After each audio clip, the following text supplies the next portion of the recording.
Deixa eu compartilhar a tela aqui.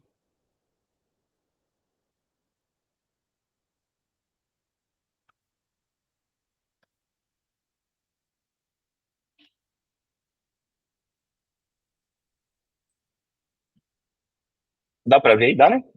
Dá para ver. Aham. Beleza. Então, aqui a gente atualizou. A gente até fez uma alteração no último. Então, antes, eu já te apresentei ali? Não, né? Não. Não, né? Não. A Aline trabalha com a gente, ela fica aqui em Londrina. Ela cuida de toda a parte administrativa, financeira e RH da empresa. Coisa básica, né? Só coisas bem tranquilas de serem feitas ali. E ela me auxilia também nesse relacionamento com os investidores. Ela participa das reuniões de conselho da empresa, junto à GR8 e à Agrovem. E agora estou trazendo ela também para as reuniões mensais da Ciclo, para que ela possa, entendendo como funcionam os relatórios, a apresentação dos indicadores, essa dinâmica com as reuniões com vocês. E aí a tendência é que a partir de abril, maio, alguns meses ali para frente, ela assuma essa minha parte de fazer a apresentação dos indicadores mensais para os investidores, né? Para que eu tenha mais tempo para cuidar de algumas outras coisas da empresa e fique mais numa relação trimestral, semestral, aquelas reuniões mais de fechamento ali. E quando os investidores quiserem bater, tirar dúvida, alguma coisa, eu vou lá e participo lá para falar assim, opa, meu povo, bom? Já me passa o telefone da tua secretária para eu marcar um horário, às vezes, para a gente trocar uma ideia. A dia que eu tiver uma secretária, eu aviso. Ele pode passar o link dos horários de reunião dele. O link o A Google já secretária mudou, Google né? dele. Mas a gente tá. E a gente participou, não sei se já ouviu é até legal, cara. O pessoal da Go New, não sei se já ouviu falar deles. A Go New? Acho que é Go New o nome. Eles têm uma estrutura que eles treinam pessoas, empresários, para atuarem dentro de conselhos das empresas. Legal.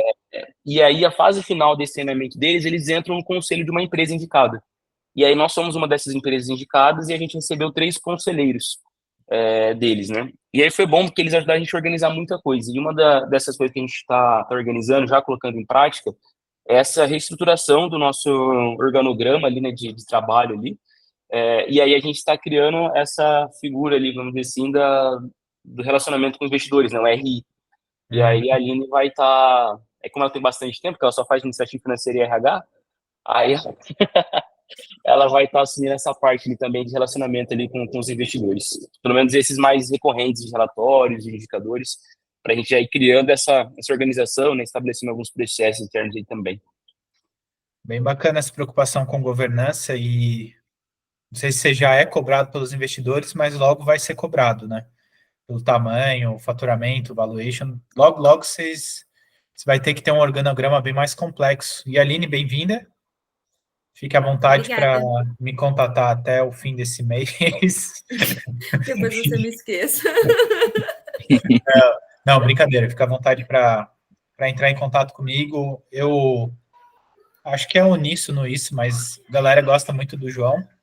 Mas não só porque ele é um cara gente boa, mas porque ele é um cara que tem uma ética do trabalho bem forte, né? Então, esses dias o Agnaldo estava me contando a rotina dele quando ele chegou na Ciclo, lá no Luiz Eduardo, e era o João e o Nailton que ficava até 10 da noite, todo dia lá trabalhando. E quando você observa as empresas, SS Crop e Dioxid, você vê que realmente são as que têm mais, não diria assim, mais sucesso, em termos de sucesso, mas é que tem um crescimento, uma estruturação mais constante. E o CEO tá preocupado, está envolvido, sabe o que falar, sabe interagir. Isso é reflexo muito do trabalho dele, né? Não é uma coisa que alguém chegou e, pô, João, toma aí de presente que vai fazer funcionar. E a gente espera o mesmo comprometimento seu também, Aline. Eu fico também até às 10, às vezes. Junto com o João, na maioria das vezes. Não, legal. Muito Mas massa, eu acho obrigada. que vai. Também, se precisar de alguma coisa, a gente está à disposição. Beleza, brigadão. Acho que vai dar certo aí. Até, dependendo para onde você for também, a gente vai junto aí, viu? Ó, já pensou? Pega o vácuo aí e vai junto.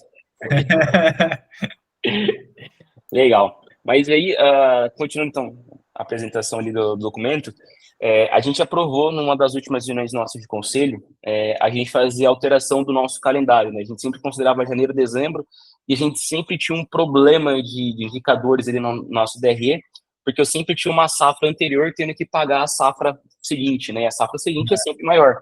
Então, gerava um desencontro financeiro ali. Então, a gente aprovou, junto ao conselho, que agora o nosso calendário ele vai de julho a junho. Tá? Então, esse primeiro semestre de 2024, ele, na verdade, se encaixa no fechamento de 2023. Só que eu vou acabar gerando uma zona de sombra, né, pelo esse primeiro semestre, até fazer essa transição ali, para que a gente tenha todos os indicadores, todos os relatórios, sistemas todos funcionando aí em sintonia, tá? Então, você vai ver que tem alguns indicadores ali, principalmente de clientes, eles vão estar na base de 116, agora em março, porque a gente está mantendo a nossa base de clientes, a gente agora está na fase final de colheita.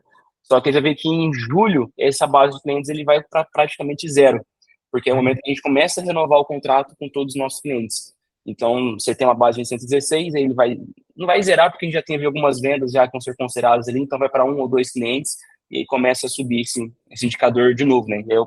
São dos desafios que a gente tem na Dioxys, né? Nossos contratos são anuais, então todo ano a gente perde todos os clientes, a gente tem que reconquistar todos os clientes ali, o novo pedido de venda.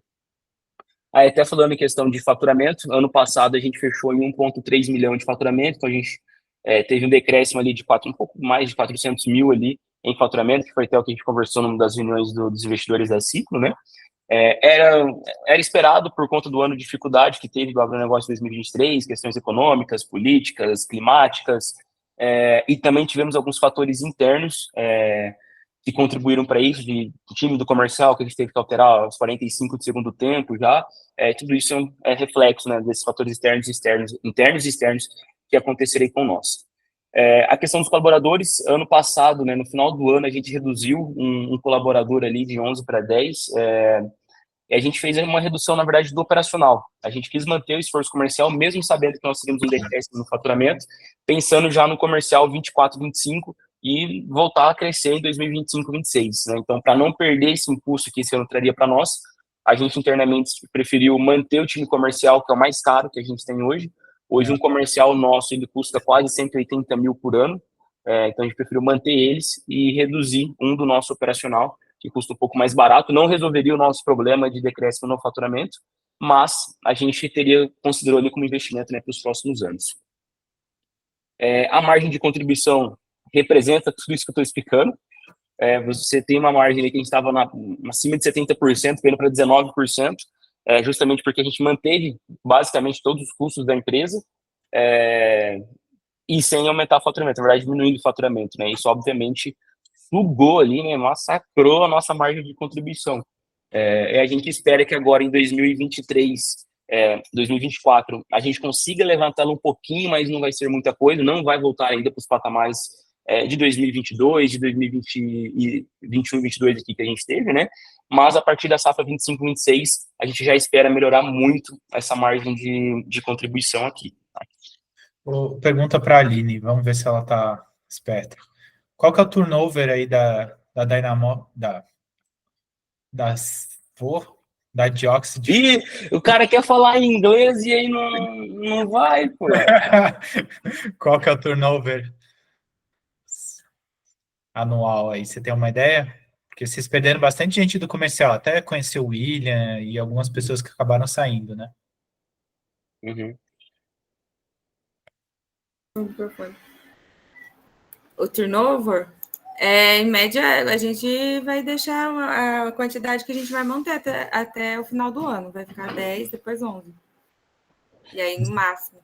Mas, por exemplo, turnover é um percentual de perda de troca de funcionários por ano. O que vocês estão imaginando? Qual que é o histórico até agora? Geralmente, nas trocas de safra, a gente tem uma troca de 2, 1, assim, depende. Porque as grandes empresas mandam muita gente embora, né? E contratam muitas outras. Então, assim, como a gente não é ainda uma grande empresa, a gente acaba sofrendo ainda. A gente acaba sofrendo com grandes propostas. Foi, por exemplo, o caso do William. né? É indecente as propostas que eles recebem. Então a gente tem até, geralmente tem sido de 2, 1, assim, geralmente no final de safra. E aí pergunta para você, o que tem se feito, por exemplo, empresas de tecnologia, geralmente, por não conseguirem pagar salários tão competitivos, elas optam por outros benefícios para os colaboradores, né? Então, tem um ambiente mais colado, tem cama, tem Toddy, tem Nescau, tem funcionário, às vezes, que ele se faz contrato de vesting. Quais foram as alternativas que você já discutiu aí com o João para tentar reter? Se é que vale a pena reter também, né? Eu entendo que vale porque você faz um treinamento com o cara, puta, ele aprendeu, criou uma cartela de clientes e sai fora. Então, o que vocês têm discutido? A gente tem discutido, por exemplo, como eles são também prestadores de serviço, a gente não pode oferecer muitas coisas, tá? Legalmente falando, né? Então, por exemplo, a gente não pode oferecer benefícios como vale alimentação, essas coisas a gente não pode. Então, o que a gente tem feito? A gente cede no carro da empresa, então eles conseguem rodar sem prejudicar os automóveis deles. A gente paga todo, né, a alimentação, hospedagem, essas coisas assim, de tratamento e comercial. A gente consegue deixar um horário bem flexível também, é uma coisa que a gente também não cobra tanto, porque, por exemplo, na safra eles trabalham que nem os condenados, eles saem às 5 da manhã e voltam 10 da noite. Mas durante os outros períodos, a gente deixa eles bem flexíveis. Se tiver trabalho, fica, se não tiver, pode ir aproveitar. Então, é uma coisa que a gente tem oferecido também, a flexibilidade de horário, né? E a gente tem, por exemplo, em cada lugar a gente tem uma casa. Em Londrina a gente tem o Cocriago, que a gente pode usar, sempre tem café, essas coisas assim, à vontade. Em Luiz Eduardo Magalhães é bem melhor, porque tem um escritório fixo só nosso, então tem frutas, tem um ambiente, se eles quiserem, tem televisão, tem puff, tem um ambiente mais descolado também para eles usarem, tem as salas de reuniões também, quando eles precisam, para poder usar ou levar também cliente, ou também usar para trabalhar lá mesmo. A gente também deixa eles trabalharem à vontade, não só na rua. E também no Maranhão a gente também tem uma outra casa que a gente também deixa para os nossos 2 colaboradores, que um sempre vai para lá e um é de lá, porque eles também podem usar e também tem essa flexibilidade. A gente tem também pesquisado alguns benefícios como médico, como que é? Esqueci agora. Plano de saúde? Plano de saúde. Por exemplo, assim, como a gente não pode dar um plano de saúde, talvez a gente ajudar a custear, a gente tem feito isso, só que o nosso fluxo de caixa, por enquanto, não tem permitido isso. Mas a gente tem procurado estratégias nesse sentido, talvez pagar uns 30%, talvez né, dar um ajudo de custo, né? E também as nossas comissões, né? Elas são bem melhores do que a do mercado, então a gente paga menos, né, para o nosso funcionário, assim, visto aos outros lugares, mas a gente consegue ter esse melhor, quanto mais eles venderem, mais eles ganham, né, e esse até é um incentivo de venda para eles, né. Legal. Isso tem a ver com a cultura também da empresa, né, mais meritocrática. Trabalhou bem, ganhou mais dinheiro. Top, bom demais. Sim, e eles ficam super motivados, eles ficam, que eles querem, no final da safra, assim, geralmente é quando o cliente paga, né? Se paga, então eles ajudam a gente a cobrar, a gente, entendeu? Então, tipo assim, tudo a gente tem procurado um caminho para que eles nos ajudem, para a gente ajudar eles também. Então, tipo, é uma troca assim que a gente tem. E a gente sempre fala que é uma família mesmo. Tipo, a gente vê que eles gostam, né, João, de trabalhar com a gente por causa disso, porque a gente tem procurado tratar o mais familiar possível eles, né? Se está junto, a gente está fazendo churrasco, a gente sempre tenta bonificar de alguma forma, que nem a gente está tentando, a gente está mudando o nosso marketing, o João até vai falar sobre isso, da empresa. Então, tipo assim, quem tem ajudado a gente com conteúdo, com foto, com vídeo, a gente dá uma bonificação mensal, entendeu? Então, tipo assim, a gente tem procurado algumas estratégias para eles nos ajudarem e a gente ajudarem eles também. Justo, muito obrigado, Aline. Eu vou te cutucar aí para você ficar mais à vontade. Obrigada. Legal. Então, aqui na segunda parte, falando um pouco das oportunidades que a gente teve nesse último mês. Primeiro, uma coisa sensacional que a gente conseguiu foi o primeiro parecer favorável do PCT, que foi o nosso pedido de patente internacional, que a gente protocolou em outubro. Em janeiro, a gente recebeu 2 oposições a esse pedido internacional. A gente conseguiu responder as 2 em menos de 24 horas, porque foram justificativas, assim, foi muito mal escrito, essa é a verdade. Foi muito mal escrito, então a gente conseguiu rebater de uma maneira muito rápida, e aí o próprio auditor da bancada lá, né, os engenheiros, o pessoal que estava fazendo a avaliação do nosso pedido, do nosso protocolo, apresentaram 3 patentes, né, 3 tecnologias que já foram patenteadas para tentar criar uma diferenciação da nossa. Então a gente deu uma atualizada no nosso quadro reivindicatório, a gente apresentou, já foi aprovado, já tá seguindo. Então, os próprios engenheiros, né, os próprios auditores ali falaram, cara, vai dar certo, só muda isso aqui para a gente, para essas empresas não darem trabalho, né, porque eram empresas pequenas, né, então a gente tem que tomar cuidado com elas, né, uma era a própria Bayer e a outra era da proprietária da Sumitomo. Eles falaram que era óbvio fazer o composto de gases e a mistura que a gente estava propondo. Nossa, a minha resposta foi, se foi óbvio, por que você não fez, já que é tão óbvio, né? Mas o nosso advogado não deixou responder assim. Aí a gente fez uma resposta bonitinha lá e deu tudo certo. E a gente aproveitou também essa última safra para iniciar os protocolos de milho. Eu até comentei isso na reunião passada, que a gente já estava executando esses protocolos, e a gente já está fazendo as primeiras avaliações, né? O milho é uma cultura um pouco mais rápida, né? Ela fecha o ciclo ali próximo de 90 dias, então a gente já está colhendo os primeiros resultados, estamos tendo resultados positivos. Então, esses iniciais que a gente já tem visto diferença principalmente de área foliar, espaçamento entre nós do milho, e desenvolvimento radicular. Mas, assim, o milho ele é uma planta ela é fácil de expressar, então ela expressa qualquer coisa. Se naquele metro quadrado que ela está ali tiver um pouco mais de macro, micronutrientes, ela já vai expressar. Então, o que manda mesmo para a gente vai ser quando eu colher mesmo, né, que pegar uma área grande, que aí você vai ter essas oscilações dentro de todo o talhão, você consegue ter um resultado, uma amostragem melhor, né? Então, é isso que a gente está esperando ali. O nosso grande desafio no milho vai ser fechar a precificação dele, tá? Porque o milho caiu muito o preço nos últimos anos. A gente estava acostumado com milho 80, 90 reais, agora a gente tem que trabalhar com milho entre 35 e 40, 43 reais. Isso vai afetar muito a nossa precificação, porque a gente não tem a mesma margem que a soja, né? Então, a gente vai ter que cuidar bastante disso. A gente não tem pensado muito nisso agora, porque a gente quer saber o resultado de produtividade, né? Quantas sacas por hectare efetivamente a gente vai conseguir aumentar. Se a gente tiver um resultado melhor do que a soja hoje a gente está com a média de 3 e pouquinho, depois vou mostrar isso também, mas se no milho a gente conseguir 6, 7 sacos por hectare, aí a gente consegue justificar um preço um pouco mais alto para encaixar as margens ali, né, e fechar a conta. O PCT, vocês estão pensando em protocolar o pedido de patente em que países? Estados Unidos? Estados Unidos, a gente não fechou a lista ainda. A gente tem um tempo ainda para indicar, né? Mas Estados Unidos, os iniciais que a gente já conversou: Estados Unidos, China, Índia, Israel, Argentina, México. Cara, a lista inicial acho que são 8 ou 10 países, alguma coisa assim, tá? A lista inicial. A gente ia fazer Paraguai também, Paraguai, Colômbia, Equador, por conta da proximidade, são mercados internacionais que a gente vai acessar nos próximos anos. Só que aí o nosso advogado recomendou que a gente não faça, principalmente a Paraguai. E para eles ter e não ter, é pior você ter do que não ter lá.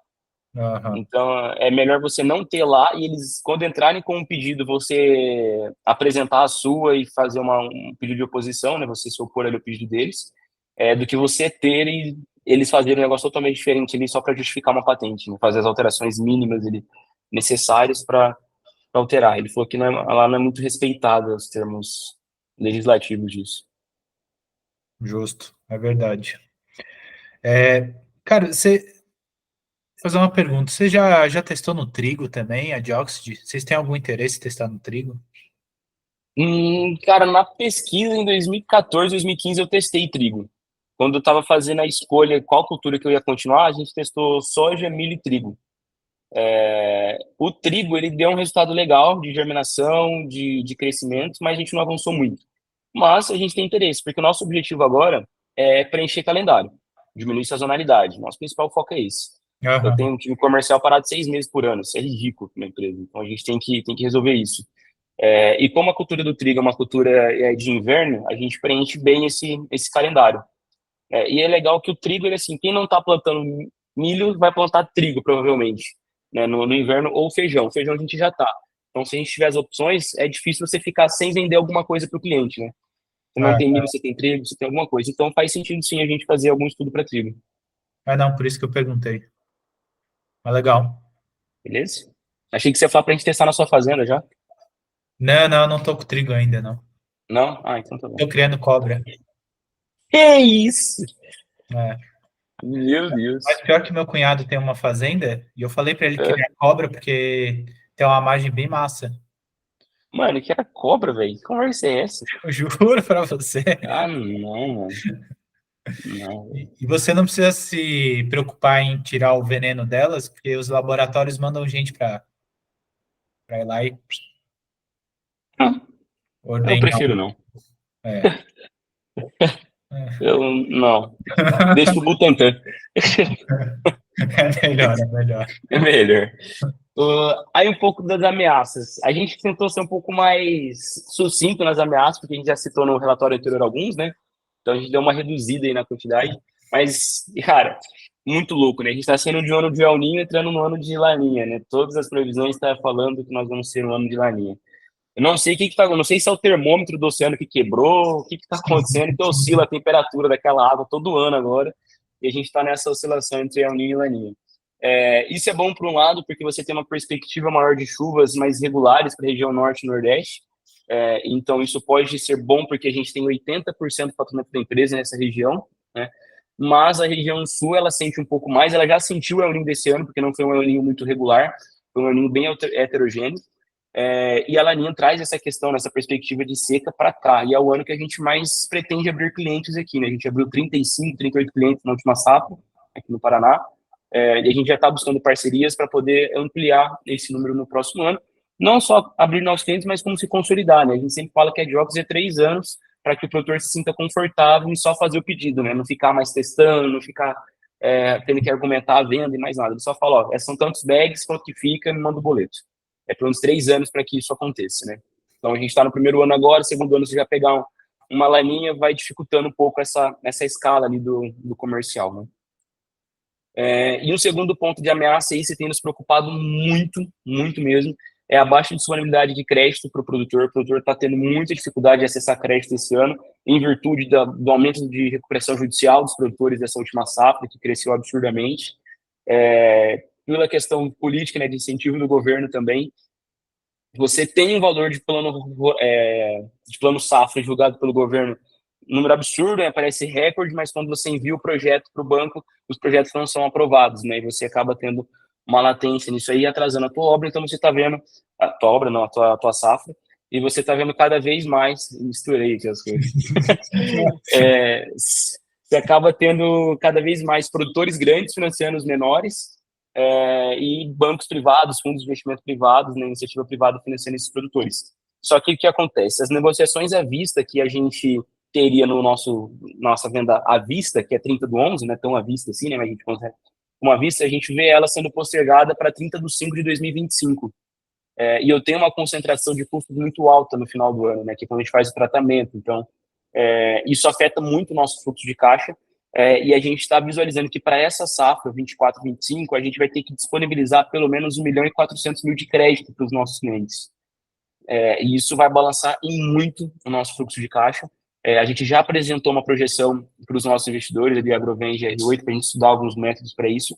A mais plausível, que a gente vai estar cotando ainda para ver os custos, né, qual vai ser a despesa financeira que a gente vai ter para isso, vão ser a antecipação de recebíveis, né? Então, a gente entregar esse contrato, talvez uma operação de barter antecipada também para trazer mais segurança para o banco e diminuir a taxa de juros ali, para que a gente possa manter o nosso fluxo de caixa saudável ali para tocar a safra, né? Os anos anteriores era tranquilo a gente fazer isso, porque o crédito era muito menor e a gente tinha acabado de receber investimentos, então o dinheiro estava em caixa, era fácil fazer. Agora a gente já queimou o dinheiro do investidor, agora a gente está operando só com o nosso próprio caixa e a gente não está com caixa de 1.400.000 para fazer tudo isso, né?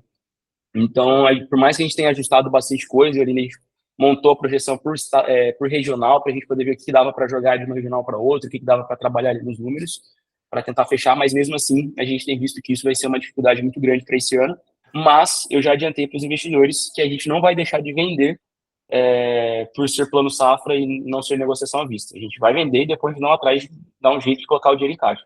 A gente não vai deixar de faturar por conta disso. A gente só vai deixar de de faturar em casos de alto risco de inadimplência, né? Porque é melhor não vender do que vender e não receber, né? Então, em caso de alto risco de inadimplência, aí sim a gente vai optar pela não venda. E aí, terceira ameaça, é um problema, os problemas contratuais do Maranhão. Acho que aqui eu posso falar, né? Posso. O povo é muito picareta lá, velho. Não tem ideia. É muito picareta. A gente tinha temos 2 contratos de risco lá, um de 95 mil e um de 140 mil, onde o cliente só pagava a gente se tivesse um resultado positivo. O de 90 mil fez um monte de maracutaia, o gerente estava roubando carga da fazenda, fizeram um monte de coisa errada lá para burlar o nosso resultado que era positivo, para deixar negativo, para não receber, e aí no final ainda ameaçou o nosso vendedor, teve discussão, foi feio o negócio. E o de 140 mil, terminando a reunião que eu vou ter reunião com ele, ele falou assim, olha, nem vou colher, e aí o nosso vendedor deu um jeito lá, conseguiu colher uma área, deu um resultado positivo, e aí ele começou a questionar os resultados, ele foi e apagou o resultado de todas as máquinas, né? Ele foi máquina por máquina e foi apagando o histórico das máquinas para a gente não ter os resultados. Porque ele sabia que estava dando resultado, né? E aí ele está vindo com uma proposta aí de pagar mais ou menos 50% do que seria o contrato de risco, né? Ao invés de pagar 140, 50, uma coisa, pagar uns 70 e poucos mil ali. Algumas lições aprendidas disso. Por mais que seja legal fazer contrato de risco, é emocionante, né? Dá toda aquela emoção na época de colher, o cardiologista fica feliz e tudo. A gente não concentrar esse risco de uma maneira tão grande na mão de poucos produtores, né? Você fazer contratos de 150, de 100 mil, que é muita coisa, a gente gera um crédito de 300 mil para contratos de risco. E o Maranhão ficou com 200 mil. 2 produtores. Né? Então isso afeta bastante. 200 não, dá até mais, né? Dá 310 mil, 330 mil de contrato de risco. Né? Então, só o Maranhão já... 230, né? 230. Só o Maranhão fica quase 80%, 70%, 80% do nosso contrato de risco. E fazer uma análise, né, de um score um pouco mais qualificada quando vai ser um contrato de risco para esses clientes. Né? A gente tem os contratos, a gente não usou os contratos, tanto que a gente até trocou o jurídico também da empresa, porque estava uma lerdeza para entregar um simples contrato. Eu sei que existem advogados e advogados, mas esses eu acho que eu não vou recomendar muito, não. Então a gente está reorganizando isso no Maranhão para que a gente evite esses problemas aí para as próximas safras. Momento atual, estamos finalizando as colheitas de soja, avaliação dos protocolos de milho, a gente já finalizou os tratamentos de milho. Fizemos a troca, né, da empresa de marketing, a Aline até comentou sobre isso. A gente estava com marketing muito institucional, era bonito, era muito bonito, nosso Instagram era maravilhoso, só que não era efetivo, a gente está precisando aumentar nosso topo de funil. Então, pensando nisso, pensando numa estratégia para isso, a gente procurou uma empresa que estivesse mais próxima do agro. Então, a gente acabou optando por contratar uma empresa de Luiz Eduardo mesmo, daí da cidade, lá no Luiz Eduardo. O mais louco que seja contratar alguém de Luiz Eduardo, a gente está fazendo esse teste. Contratou uma empresa lá. Faz um mês, né? Vai fazer um mês que eles estão com a gente, estão finalizando agora as estratégias, estão entrando agora na rotina de como fazer envio do documento para a gente aprovar e tudo mais. Mas o objetivo ali é único e exclusivamente aumentar a captação de leads, né? Trabalhar nosso topo de funil e melhorar a nossa fidelização ali dos clientes. Finalizamos também a definição das metas para a próxima safra, então safra 24, 25 a gente já está com a meta definida. A meta ficou em 1,8 milhão, foi o que a gente faturou em 2022, a gente está trazendo para a meta de 2024. Tá? Estamos fazendo a regularização agora para uso de imagem, tanto dos nossos prestadores de serviço, quanto dos nossos clientes, nome de fazenda e tudo mais, que aí já foi uma recomendação aí da nova empresa de marketing, também da estrutura jurídica que a gente tem formulado ali. E por conta de alguns acidentes, incidentes, vacas voadoras, qualquer coisa do tipo, a gente está trocando a foto da empresa também. A gente teve a infelicidade de atropelar uma vaca na rodovia. E da Zanotto, olha só quem é dona da vaca ainda. Não a vaca, animal, propriedade da Zanotto. Sim, entendi. Não dá ambiguidade na minha fala, né?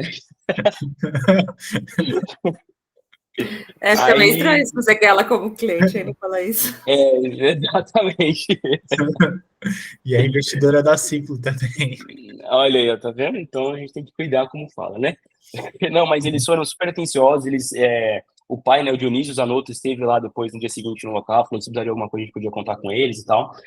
Mas a gente, por conta disso, a gente acabou descobrindo alguns problemas com a locadora que nos atendia, então a gente já está executando algumas trocas ali, né, dos carros com essa locadora, conforme for vencendo alguns contratos, não tem multa, essas coisas também, né, não gerar mais prejuízo ainda, a gente está cancelando esses carros e pegando de outra locadora aí como teste, para ver se a gente tem um pós-venda um pouco melhor aí também, né? Ô, João, você sabe que a SS Crop está fazendo um trabalho bem massa com marketing, né? Sim. Acho que é legal você trocar uma ideia com o Nailton. Sei que ele contratou uma menina que está 24 horas, não sei se 24 horas, não sei se ela é que nem a Aline, né? Mas, enfim, só focada no marketing. Valorizando o passe da Aline. Então, desde que eles começaram esse investimento, os caras praticamente dobraram o número de clientes em um ano. Caraca. Foi bem interessante. É claro que daí os produtos são diferentes, as empresas são diferentes, mas, Sim. cara, de repente você discute ali com ele o que ele aprendeu, se vale a pena terceirizar, porque eu vejo que no marketing é muita tentativa e erro, e essas empresas terceirizadas, muitas vezes elas têm um tempo muito racionalizado para cuidar de cada empresa, né? Então, puta, tem 2 horas por semana para de Oxygen, 2 horas, acabou. Exato. Então, tem muita tentativa em erro e muito aprendizado, né? Então, também como é terceirizado, os caras põem tipo, nível estagiário, o cara troca, sai, vai fazer outra coisa. Uhum. Não sei. Vê. Isso é uma coisa que até a gente pensou antes de fazer essa troca, que era de internalizar o marketing, né, de contratar alguém exclusivo da Diox para fazer esse marketing. O nosso maior problema foi ali que a gente não tem uma verba de marketing muito alta ainda, muito alta. Nossa verba de marketing é extremamente baixa, na verdade. E a gente vai apostar muito mais no marketing offline esse ano. Então, cara, a gente vai promover churrasco na fazenda dos clientes. Essa é a primeira da lista do offline, sabe? Vai juntar, por exemplo, Marcela Emura, que é o líder da colônia japonesa. Eu ia falar Yakuza, né? Mas o líder da colônia japonesa ali do Oeste Baiano, ele é cliente nosso há 3, 4 anos, está tendo um baita de um resultado desse ano. A gente vai chegar e cara, vamos fazer um churrasco na tua fazenda, a gente banca esse churrasco, você convida os seus amigos, e você tem que falar bem da Dioxy, é isso. Vamos gravar um vídeo seu, um depoimento seu, de alguns outros clientes e tal, é isso que a gente vai fazer, porque a gente viu que isso funcionou muito quando a gente fez de uma maneira mais simples, de só pegar a indicação do cliente lá, conversar com ele e falar. E um vídeo do Emuri do Kuroda falando trouxe pra gente 4 produtores em um ano, né? Cada produtor desse hoje, ele compra da Dioxy, os 4 juntos estão comprando quase 400 mil. O vídeo custou 3 mil reais. Legal, Entendeu? legal. Então você vira um CAC, né? Um indicador de CAC muito bom, né? Da aquisição do cliente. Mas isso é um caminho bom, posso conversar com o Edson, acho que faz todo sentido. Ver como foi o que ele já viu que deu errado, o que deu certo, né? Ele já passou por isso, é legal. E pode ser uma estratégia para a gente adotar na empresa já no próximo ano. A gente já vai ter um fluxo de caixa melhor, né? Pelo menos essa é a perspectiva, né? A gente tem uma operação financeira um pouco mais saudável ano que vem, aí viabiliza, a gente traz uma pessoa para pensar em como a gente pode gastar melhor, aplicar melhor esse recurso do marketing, como que a gente pode fidelizar melhor os clientes e trazer essa aquisição de clientes também, né? De uma maneira barata. Não é só pensar em gastar, mas ser eficiente ali também. Com certeza. Eu acho que é legal, mas assim, de fato, o que o marketing faz sentido? Que a pessoa tenha identificação com aquela peça comercial. Que ela não veja que é uma peça comercial de um... Cara, outro dia eu vi uma peça comercial. Era um cara, sabe aquele estilo hipster, assim? Camisa xadrez, uma barba bem cuidada, um tablet bonitão numa lavoura. E, velho, o produtor não se identifica com esse cara. Não é um produtor. Você olha ali e fala, pô, é um hipster, é um cara de shopping, colocaram ele ali. Ele chegou de Renegade, provavelmente. Depois de jogar beach tênis. Depois de jogar beach tênis. O beach venceu. Então, todas as estratégias que sejam mais personalizadas e mais identificáveis são legais. Churrasco, porra, top demais.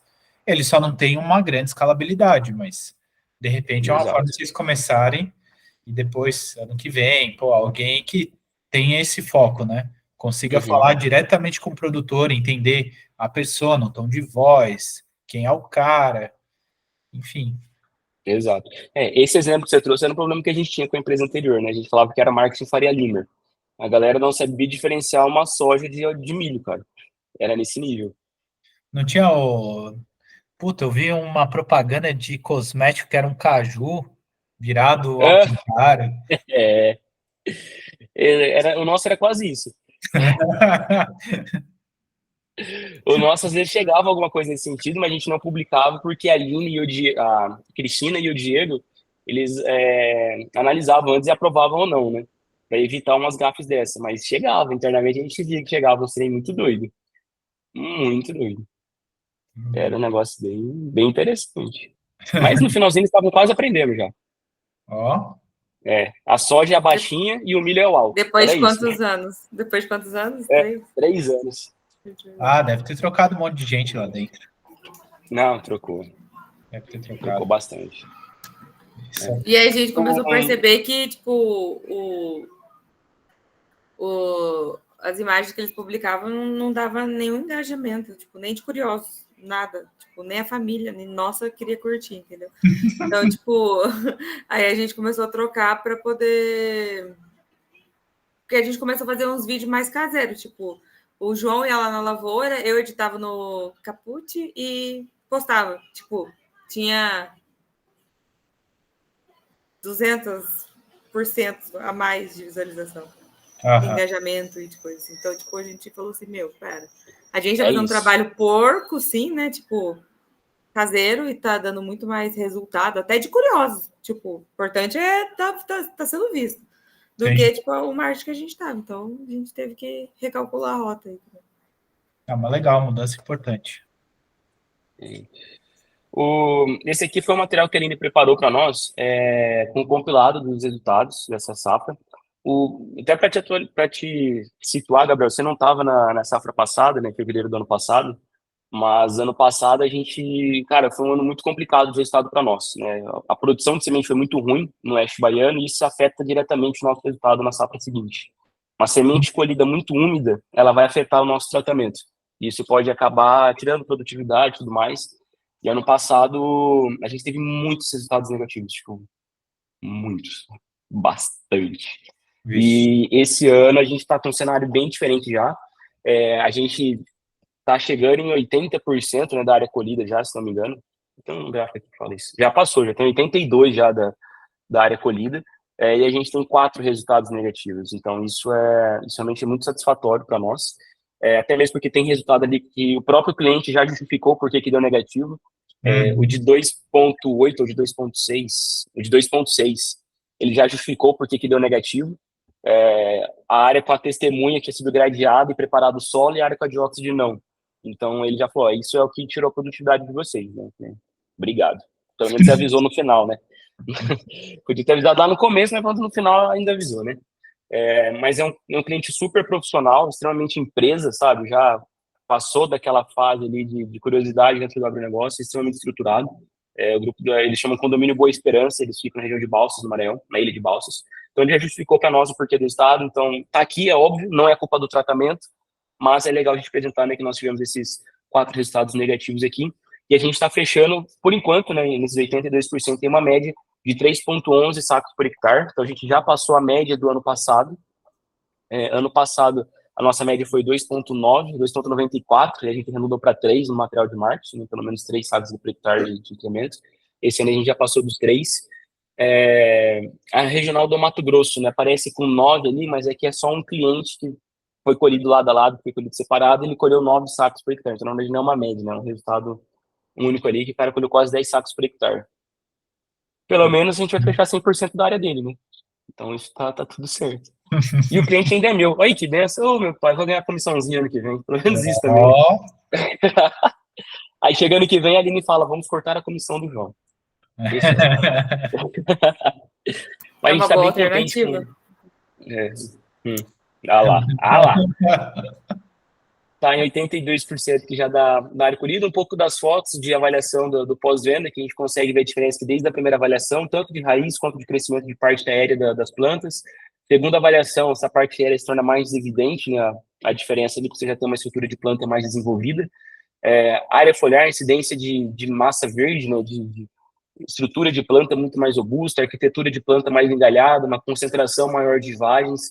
Aí aqui pode ser tanto a questão de engalhamento como a concentração de vagens no eixo principal, vai mandar muito a genética. A genética é que manda aqui, tá? Se for aquela variedade, a genética varetão que a gente fala, que é principalmente da TMG, você vai ter uma concentração maior de vagens nesse varetão. Se for uma 8349, que é a queridinha do oeste da Bahia, que é aquela que engalha mais, aí você vai ter um engalhamento maior, uma quantidade maior de vagens nesses galhos secundários, nesse engalhamento secundário. Ó, essa aqui já é uma variedade que engalha mais, tá vendo que ela já colocou mais galhos do que a testemunha, e tem essa distribuição de vagens nos galhos, né? E depois a contagem de vagens que a gente faz, então aqui são a numeração ali tá vagens em 10 centímetros, vagens com 1 grão, 20 centímetros vagens com 2 grãos, e assim por diante. Então, pô, vagens com 3 grãos aqui foi o que mais deu aqui, né? A maior diferença aqui nesse lado a lado aqui, né? Então, a gente tá bem contente aí com os resultados aí desse ano. A gente espera que até dia 5, 10 de abril ali, a gente já tenha finalizado todas as colheitas já tenha fechado 100% da colheita. E aí já vão testar a empresa de marketing e fazer uma divulgação forte disso. E já, essa empresa que a gente contratou, eles têm até final de julho, agosto, não lembro, uma coisa assim. Julho, dia 31 de julho. Para mostrar que eles são bons, entendeu? É o prazo que a gente deu para eles, porque já vai ter passado, né, essa colheita, então para eles divulgarem os resultados e fazer o lançamento do comercial da safra 24/25. Então, a gente deu para eles essa janela e a gente quer no lançamento do comercial já ter um topo de funil muito maior do que a gente teve nas safras anteriores. Então a gente já jogou essa responsabilidade para eles têm até dia 31/7, então, para entregar isso, né? Legal mesmo. A Ciclo está com assessoria de imprensa também focada no agro, e aí a gente vai colocá-los em contato com vocês também. Legal. Resultado, né? Acho que é bacana. Uhum. Eles têm uma boa penetração em veículos focados no agro. A gente já fez o teste ali com o aniversário da Ciclo, que foi dia 23 de setembro, e tiveram um resultado massa, assim. Legal.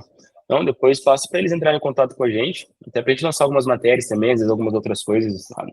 Não só junto com a Ciclo, mas também às vezes algum outro material nosso também, né, de divulgação. Com certeza. Uhum. E a gente tem outros pratinhos para equilibrar, né? A gente tem um pratinho dos investidores também, das próximas rodadas, se a gente for abrir as próximas rodadas, não só com os produtores, né? Então, sim, são várias coisinhas aí que precisam tá rodando ao mesmo tempo, né? Sim, pela escassez de crédito, pode ser que vocês precisem de outra rodada ainda esse ano, né? Então, eu não... Assim, pode ser que justifique abrir uma rodada esse ano, dependendo dos números que chegarem, né? De proposta, é claro. Mas eu queria segurar um pouco, porque como a gente teve esse decréscimo no faturamento de um ano para o outro, eu tenho um receio disso refletir no valuation. Porque não são todos os fundos que vão ter esse entendimento do que aconteceu, do que não aconteceu, das margens, do que se projeta, do que se espera. Então, sei lá, se eu tiver que abrir uma rodada ali e diminuir o valuation do que a gente teve com a Agrovend e a R8, não sei se seria o mais viável, né? Só no desespero mesmo. Exato. Então, lógico, não tô fechado, né? A gente tá aberto, nenhuma proposta é indecente, né? Coloca na mesa e a gente analisa. Vamos avaliar a proposta, né? Se bem que tem umas que são indecentes, sim, mas tudo bem. Faz parte do jogo. Sempre tem. Sempre tem. Tem a galera dos fundos que são criativos igual as startups. Cara, o marido da minha prima estava contando, ele compra um monte de imóvel, é só proposta indecente. O imóvel vale 2 milhões, ele oferece 1.200, 600 à vista, mais 30 parcelas de 20 mil. O cara Eu falo, cara, ninguém nunca te bateu? Não. E ele compra um monte de coisa, assim. Mas falar que eu já dei umas dessas, aí deu certo. Aceitaram a minha proposta indecente. Dá certo. Funciona, cara. Funcionou. Eu comprei em Luiz Eduardo um apartamento de 450 mil com 20 mil reais de entrada e sem financiamento pelo banco. Até quitar direto para a construtora. Ó. Entendeu? E sem INCC ainda, só IPCA. Nossa Senhora. Sem INCC, só IPCA. Maltratou os caras. Acho que eles falaram assim, vamos ajudar esse menino. Aí foi. Aí já vendi, já foi. Boa. Achei que eu ia alugar ele para você, mas aí quando eu vi as conversas, não vai dar certo não, vamos vender o apartamento. Aí vendi. E oferecer também 20 de entrada. Financiamento direto do João. Não, mas e aí, doutor? Tem alguma Beleza. dúvida, algum comentário? Não, é isso aí. Boa sorte aí na próxima reunião com o Maranhense. Sr. Vanderlei Copete. É isso aí. Obrigado aí, Cara, é prazer em muito conhecer doido. a Aline. Prazer em conhecê-lo também. Muito obrigada. O que é muito doido aí, João? O cara do Maranhão, ele falou que não tem dinheiro para pagar a gente e comprou um avião. O dinheiro foi gasto no avião. Acho que foi gasto só para abastecer o avião. Exatamente. Exatamente. Mas beleza, tomara que dê certo. Vai dar. Isso aí, obrigado, viu? Fechou? Valeu, Gabriel. Sucesso aí para você. Se precisar de alguma coisa, Tchau, dá um obrigada. grito. Vocês também, um abraço. Valeu, tchau, tchau. Tchau, tchau.